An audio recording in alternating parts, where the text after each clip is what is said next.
નમસ્કાર ખેડૂત મિત્રો, આજે તારીખ 13 જાન્યુઆરી 2025 ને આજની સવારની હવામાન અપડેટની અંદર માહિતી મેળવીએ તો ગુજરાતના હવામાનમાં આવી શકે છે પલટો. ફરી ગુજરાતમાં ઉત્તરાયણ દરમિયાન માવઠાની સંભાવના, કયા ભાગોની અંદર વરસાદની શક્યતાઓ છે તેની અપડેટ મેળવીશું. ઠંડીમાં વધારો ક્યારથી જોવા મળશે, ઉત્તરાયણ દરમિયાન પવનની ઝડપ અને દિશા કઈ જોવા મળશે તેની સંપૂર્ણ વિગતો મેળવીશું.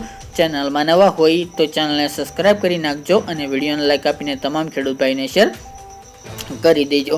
ખાસ કરીને અત્યારે ઉત્તર ભારતના ભાગમાંથી એક WD એટલે કે વેસ્ટર્ન ડિસ્ટર્બન્સ પસાર થઈ રહ્યું છે, જેના કારણે ગુજરાતમાં ઠંડીનું પ્રમાણ ઘટી રહ્યું છે. આમ જોવા જઈએ તો અત્યારે બે સિસ્ટમ સક્રિય છે. રાજસ્થાન ઉપર પણ એક સિસ્ટમ સક્રિય બની છે, જેના કારણે ઠંડીમાં 2 દિવસથી ઘટાડો જોવા મળી રહ્યો છે. ઉત્તરાયણ દરમિયાન પવનની દિશાની સાથે પવનની ઝડપમાં પણ વધારો થાય તેવી સંભાવના દેખાઈ રહી છે. આમ જોવા જઈએ તો ઠંડીનું પ્રમાણ છેલ્લા 2 દિવસથી ઘટી રહ્યું છે. ફરી 15 તારીખ બાદ ઠંડીનું પ્રમાણ વધે તેવી શક્યતાઓ રહેલી છે. જે વેસ્ટર્ન ડિસ્ટર્બન્સ આવી રહ્યું છે તે ગુજરાતમાં વાદળો લાવી શકે છે, સાથે ઠંડીના પ્રમાણમાં ઘટાડો કરે તેવી શક્યતા રહેલી છે. આગામી 14, 15 અને 16 તારીખ દરમિયાન ગુજરાતના હવામાનમાં પલટો અમુક જગ્યાએ જોવા મળશે. અમુક જગ્યાએ વાદળો પણ જોવા મળે તેવી શક્યતા રહેલી છે, જેના કારણે ફરીવાર તાપમાન 2 ડિગ્રી ઊંચું જોવા મળે તેવી સંભાવના રહેલી છે, જેના કારણે ઠંડીના પ્રમાણમાં ઘટાડો નોંધાઈ શકે છે. વાત કરવામાં આવે તો અત્યારે ગુજરાતના મોટાભાગના તમામ ભાગોની અંદર 10 ડિગ્રી તેમજ 11 ડિગ્રી રાત્રિનું લઘુત્તમ તાપમાન જોવા મળી રહ્યું છે. આ ચોક્કસપણે વહેલી સવારે અને રાત્રે દરમિયાન હળવી ઠંડીનો અહેસાસ પણ જોવા મળી રહ્યો છે.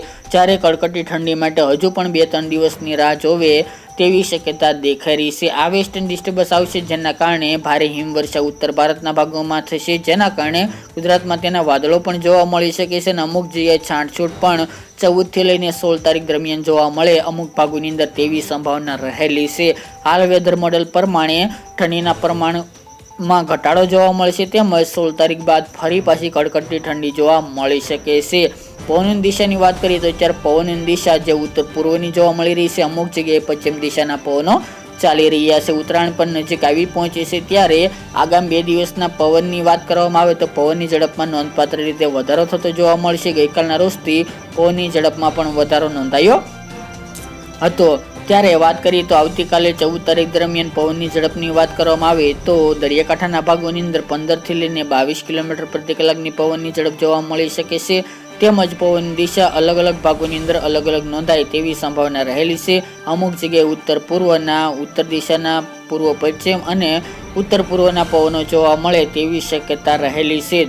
સૌરાષ્ટ્રના દરિયાકાંઠાના ભાગો, દક્ષિણ ગુજરાતના ભાગો અને કચ્છના દરિયાકાંઠાના ભાગોની અંદર પવનની ઝડપ 10 થી લઈને 25 આસપાસ જોવા મળી શકે છે. ઝટકાના પવનો 25 કિલોમીટરની ઝડપે ફૂંકાય તેવી સંભાવના રહેલી છે. મધ્ય પૂર્વ અને ઉત્તરના ભાગોની અંદર પણ પવનની ઝડપમાં નોંધપાત્ર રીતે આગામી 2 દિવસ દરમિયાન વધારો થાય તેવી શક્યતાઓ રહેલી છે. માવઠાની શક્યતા નહિવત જોવા મળશે, પરંતુ હાલ હાઈ લેવલના વાદળો જોવા મળે તેવું પણ અનુમાન જોવા મળી રહ્યું છે. કોઈ ભારે માવઠાની હમણાં સંભાવના નથી, પરંતુ હવામાનમાં પલટો આવે તેવું હાલ વેધર મોડેલો દર્શાવી રહ્યા છે. બાકી ઠંડી માટે હજુ પણ ખેડૂત ભાઈઓને રાહ જોવી પડે તેવું અનુમાન રહેલું છે. તો મિત્રો, આ ત્યાજની વહેલી સવારની અપડેટ. ફરી એક નવા વિડીયો સાથે મળીશું.